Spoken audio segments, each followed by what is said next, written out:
საქართველოს კანონში დევნილთა და იძულებით გადაადგილებულ პირთა შესახებ ცვლილებებია მოცალოდნელი. ტოლობითი და განსახლების სამინისტრომ ახალ კანონ პროექტზე მუშაობა უკვე დაასრულა. ამის შესახებ კომენტარს აჭარის ჯანდაცვის სამინისტროში აკეთებენ.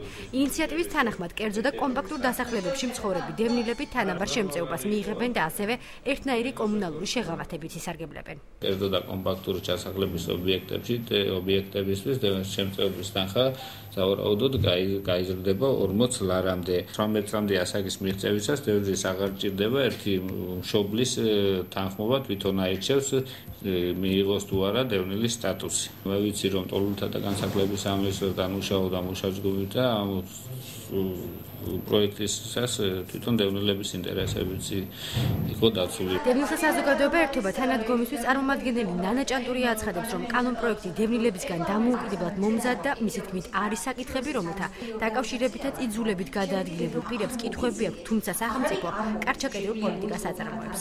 საერთოდ ამის შესახებ ჩვენ არაფერი არ გაგვიგია, რა თქმა უნდა ჩვენ ერთადერთი შემთხვევაა ჩვენ თუ ტელევიზორით მივადევნებთ ან კომპიუტერში მოვიძიებთ ამ ინფორმაციას. სამწუხაროდ არა, ყველაფერი გრძელდება ისე როგორც იყო წინათ. არც ერთი წარმომადგენელი, არც ერთი განცხადება. შეიძლება პირადად ჩვენი ორგანიზაციისთვის არ ყოფილიყო, თქვათ გაკეთებული ოფიციალურად რამე, მაგრამ ტელევიზიით, ან თქვათ რადიოთი, ან რამე განცხადებით, ხო შეიძლებოდა ეს იყოს წინასწარ გამოქვეყნებული, რომელიმე დარბაზში შევიკრიბოთ და დევნილების ჩართულობა იყოს. ტოლობითი და განსახლების სამინისტროს მიერ მომზადებული დოკუმენტი განსახილველად საქართველოს პარლამენტში გადაიგზავნება. მას საგაზაფხულო სესიაზე განიხილავენ.